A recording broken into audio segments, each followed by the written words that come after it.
এইটো একত্ৰিত হোৱাৰ সম্ভৱো নহয়। তেওঁলোকে একত্ৰিত হ'লেও একো কৰিব নোৱাৰে, কাৰণ তেওঁলোকৰ গণভিত্তিয়ে নাই এতিয়া। আৰু কংগ্ৰেছটো অবিভক্ত দল, অকল অসমতে নহয় নহয়। আপুনি যদি উত্তৰ পূৰ্বাঞ্চলত চাই ক'ত কংগ্ৰেছৰ ভিত্তি আছে মোক কওকচোন, ভাৰতবৰ্ষৰ ক'ত ভিত্তি আছে কওকচোন। বিৰোধী দুই এটা দল থাকিব পাৰে, তেওঁলোকে বিৰোধিতা কৰি থাকিব পাৰে, তাতকৈ কিন্তু বেছি ওপৰলৈ যাব নোৱাৰে।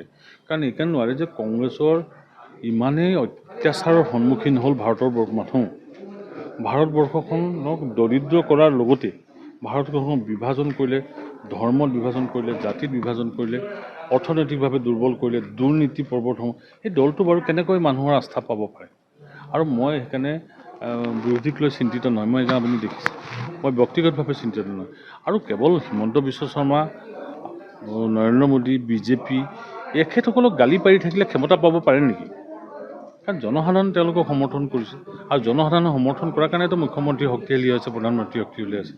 তেওঁলোকে এটা ডাইলগ আপুনি দেখিছে, প্ৰধানমন্ত্ৰীয়ে কয় মই প্ৰধানমন্ত্ৰী নহয়, প্ৰধান সেৱক। গতিকে এই ডাইলগটোৱে সকলো কথা প্ৰতিমান কৰে। গতিকে মোৰ মতে বিৰোধী নাই, বিৰোধী থাকিবই, কিন্তু বিৰোধীয়ে প্ৰতিনিধি কেতিয়াও তেওঁলোকে নিৰ্বাচন কৰে। এতিয়া যিসকলে কৈছে তেওঁলোকে পুনৰ নিৰ্বাচনিত হৈ আহকচোন। পঞ্চায়ত নিৰ্বাচন দেখাৰ পিছততো তেওঁলোকে নিৰ্বাচিত হ'ব নিচিনা অনুমানেই নহয়। কেৱল মাত্ৰ নিগেটিভ কথাৰে আপুনি দেশ শাসন কৰা ক'ৰবাত দেখিছে নেকি? কেৱল নিগেটিভ কথা। জনসাধাৰণৰ মানুহ ইমান কষ্ট পাই থাকে, তেওঁলোকে বানপানী লৈ ৰাজনীতি কৰে, তেওঁলোকে গৰু মাংস লৈ ৰাজনীতি কৰে, তেওঁলোকে ন্যায়সংগত কথাবিলাকক লৈ ৰাজনীতি কৰে। বিৰোধী থাকিব লাগে, কিন্তু বিৰোধীৰ মৰ্যাদা এটা লেভেল আছে, লেভেল ক্ৰছ কৰিব নালাগে। এতিয়া এনেকুৱা হৈছে, এজনকতো দেখিছোঁ নিগনি মৰা দৰৱ আছে আহো ইয়াহ বুলি কোৱাৰ নিচিনাকৈ আমি দৌৰাৰ খুলি ৰাখিছোঁ, মিত্ৰতা কৰ বুলি কৈ আছে। এনেকুৱা দলৰ লগত মিত্ৰতা সম্ভৱ হ'ব পাৰে। আৰু চবেই প্ৰত্যেকটো দলত এজন মুখ্যমন্ত্ৰী কেণ্ডিডেট আছে, প্ৰত্যেকটো দলতে তেওঁলোকৰ কেণ্ডিডেট আছে। তেওঁলোকে এৰা-ধেৰা কৰিব ক'ত? সকলোৱে ইলেকশ্যন কেম্পেইন কৰিব, প্ৰতিদ্বন্দ্বিতা কৰিব খোজে। সম্ভৱ হ'ব নেকি?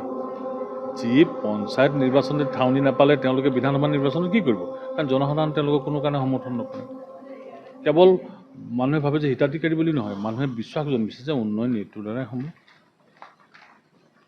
উন্নয়নৰ দ্বাৰা মানুহৰ ভাল হ'ব, শান্তিপূৰ্ণ এটা অৱস্থা আহিছে।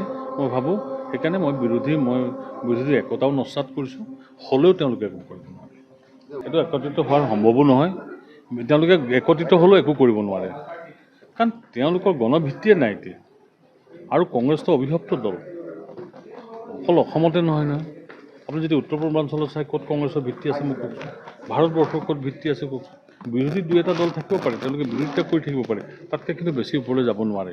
কাৰণ এইকাৰণে নোৱাৰে যে কংগ্ৰেছৰ ইমানেই অত্যাচাৰৰ সন্মুখীন হ'ল ভাৰতৰ মানুহ। ভাৰতবৰ্ষখনক দৰিদ্ৰ কৰাৰ লগতে ভাৰতবৰ্ষক বিভাজন কৰিলে, ধৰ্মত বিভাজন কৰিলে, জাতিত বিভাজন কৰিলে, অৰ্থনৈতিকভাৱে দুৰ্বল কৰিলে, দুৰ্নীতি প্ৰৱৰ্তন। সেই দলটো বাৰু কেনেকৈ মানুহৰ আস্থা পাব পাৰে? আৰু মই সেইকাৰণে বিৰোধীক লৈ চিন্তিত নহয়। মই আপুনি দেখিছে, মই ব্যক্তিগতভাৱে চিন্তিত নহয়। আৰু কেৱল হিমন্ত বিশ্ব শৰ্মা, নৰেন্দ্ৰ মোদী, বিজেপি এখেতসকলক গালি পাৰি থাকিলে ক্ষমতা পাব পাৰে নেকি? কাৰণ জনসাধাৰণ তেওঁলোকক সমৰ্থন কৰিছে, আৰু জনসাধাৰণে সমৰ্থন কৰাৰ কাৰণেতো মুখ্যমন্ত্ৰী শক্তিশালী হৈছে, প্ৰধানমন্ত্ৰী শক্তিশালী আছে। তেওঁলোকে এটা ডাইলগ আপুনি দেখিছে, প্ৰধানমন্ত্ৰীয়ে কয় মই প্ৰধানমন্ত্ৰী নহয়, প্ৰধান সেৱক। গতিকে এই ডাইলগটোৱে সকলো কথা প্ৰতিমান কৰে। গতিকে মোৰ মতে বিৰোধী নাই, বিৰোধী থাকিবই, কিন্তু বিৰোধীয়ে প্ৰতিনিধি কেতিয়াও তেওঁলোকে নিৰ্বাচন কৰে। এতিয়া যিসকলে কৈছে তেওঁলোকে পুনৰ নিৰ্বাচনিত হৈ আহকচোন।